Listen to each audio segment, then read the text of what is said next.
Welcome to Papa's Workshop. Well, I've got a real quick short video for you today. One of the things that I always try to do is keep you up to date on what's happening in the day in the shop. And this is no different. I've got a quick little sign to make and I want to show you how to do it. And I'm using the line tool, which is something that you don't use that often. The other thing is, with the survey that you guys did, overwhelmingly, you want to be able to see the inlays in Easel. So I'm working on that video right now as we speak, and that will be coming out soon. So if you haven't subscribed, please hit that subscribe button so you won't miss out on your choice on the Easel inlays. But for today, let's get started with this one.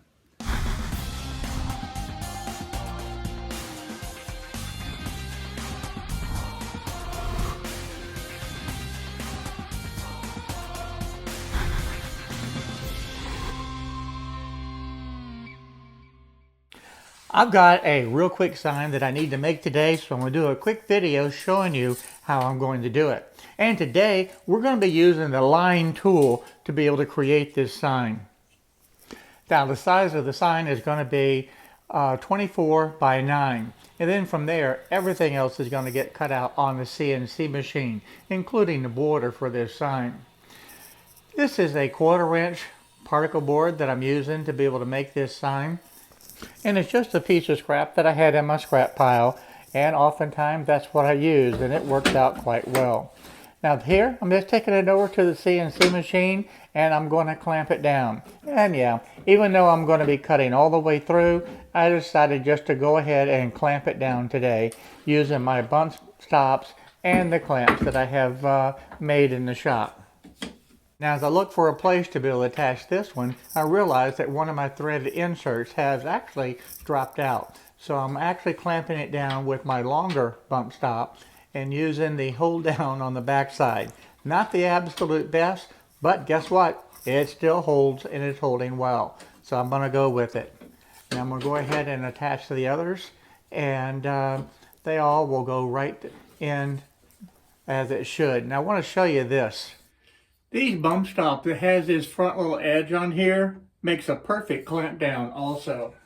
So I'm just going to drop that in place and put that right there, and then clamp it in position with my hold down screws. Now I'm putting the project now on the y-axis, and I'm putting it right against the two bump stops that I, quite frankly, leave on the CNC machine all the time.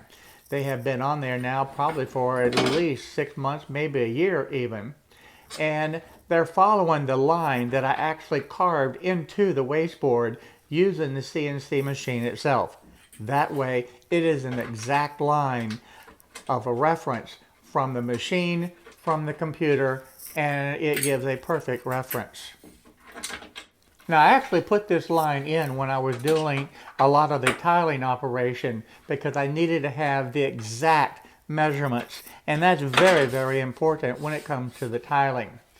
And granted, I could have set this up, because this is a very simple project, on the x-axis, but I chose not to. So here's the last of the bump stop or clamps going in position, and we'll be ready to start carving. Now the last thing I want to do is make sure that all of the bump stops are tight and that I get everything clear and out of the way, so I'll be ready to be able to have the machine completely clear and ready to carve. That's an important step that you don't want to leave out. Get your work area totally clear and clean so that the machine doesn't accidentally hit something that you don't want it to hit. Okay, now if this is secure, let's get the computer set up. Now this is the sign that basically is what I'm looking at being able to do. So what I'm going to do is just open up a brand new workpiece, and I'm going to change the size of this. This right now is 20 by 8, and I want to be able to change this, and we're going to make this 24 inches by the 9 inches. So that gives me the total dimensions that I have to work with. So now I'm going to go ahead and close, and my depth of cut is going to be 0.25 of an inch. So we'll go ahead and close that out now. First thing I want to do is be able to zoom out just a little bit so that we can see the entire project. And there we go. Now, I want to be able to put a border around this. Now, this is 24 inches by the 9, and what I'm going to do is create this border, and I'm going to use this shape right here for the square. And I'm going to go ahead, I'm just going to drag it over the center so it's easier to be able to see. And I want to make this, as far as the size, I'm going to make this 24 inches by 8 inches, and there it is. Then I'm going to go ahead and center it on the material. And I need to change this to 23 inches, not 24. Now I have this centered all the way around.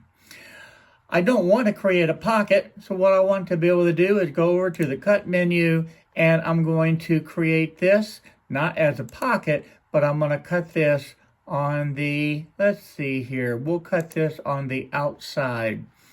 And the next thing I want to do, I don't want sharp corners.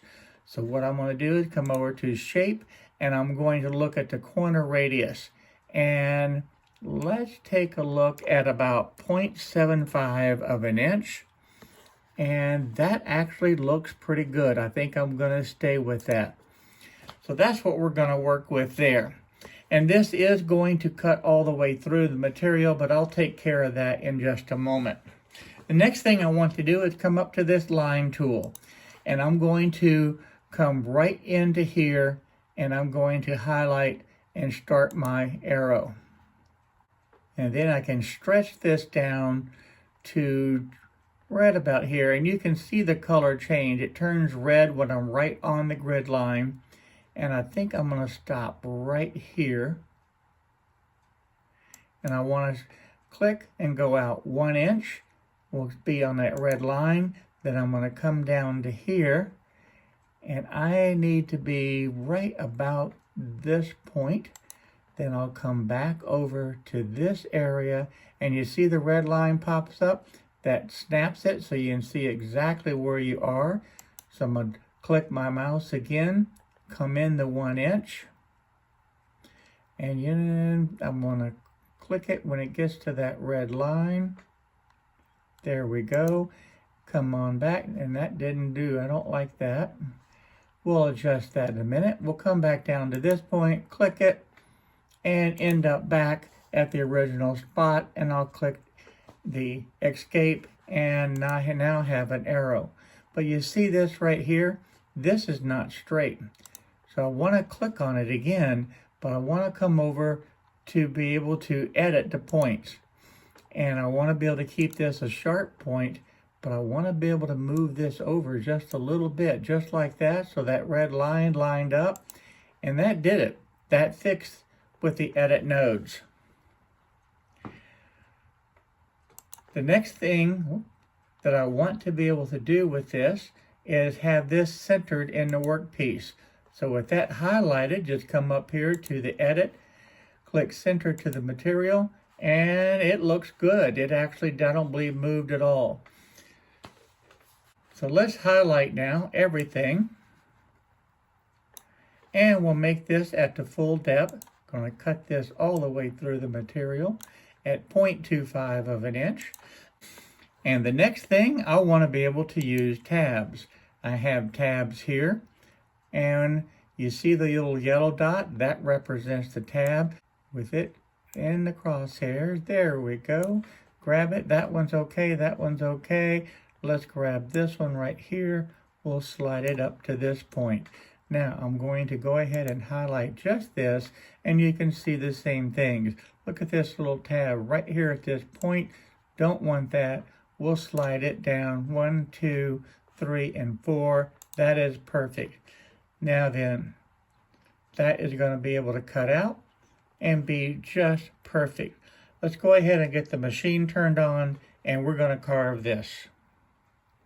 Now, when I set up my material this morning on the machine, I set it up so that it would run along the y-axis. So what I want to be able to do now is just take this whole entire object, and we're going to rotate it 90 degrees. So right here, I can rotate my 90, hit enter, and we have that taken care of. And I want to be able to change the material size just to be able to make it nice and easy for everybody to be able to see. My x-axis is going to be the 9 inches. My y-axis will be the 24. And now I'm going to take this highlighted area and center it to the material again, right there. And now that is done. I'm going to zoom out just a little bit so we can see. We're going to maneuver this so we can get everything in view. And that is looking real good. So now that is going to carve, and it will miss my bump stops that I have in place, and it will carve all the way through the material. And that's how easy it is just to set up a real simple sign using the line tool and using the rectangle to be able to create that shape to be able to cut out this sign. Now the bit that I'm going to use today is the 1/8 inch. It's going to be a straight bit that I'm going to be using. I'm going to select that one right there. That's the bit. And the cut settings will be fine. I'm not going to change that at all. That's still going to cut very quickly and easily. And my depth per pass is 0.05, and that's fine. Now I like to go ahead and set my XY0 position first. And in this case, I'm using the bottom left-hand corner to be able to do that. And that's exactly where it needs to be. So now I'm going to go ahead and move the machine over into this area, and we're going to do the Z probe. So now that I have the XY0 position set and I'm back to that home position and my Z probe is done, the next thing on the checklist is to turn on the router. Okay, now that the router is on, I'm going to go ahead and hit carve, and we'll get started with this. Now it's going to cut out the arrow portion first, and then it'll cut out the outside portion. As far as the feed rate, the default setting was set at 40 inches per minute, and really that's awful slow. The Easel settings are very, very conservative. So what I did, it just went ahead and increased the speed, and this is now being bumped up to 80 inches per minute. And quite frankly, if I had the option to go faster, I probably could. But because this is such a small project, 80 inches per minute is just fine. But you can certainly see the difference. The machine is moving twice as fast as it did when it first started. Now you notice I have no preview over here, and I've got this little sad face. And I have no idea why that is doing this. But at any rate, it's not affecting the carve. The carve is doing just fine.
Okay, now I'm taking the project outside and I'm just going to spray it orange.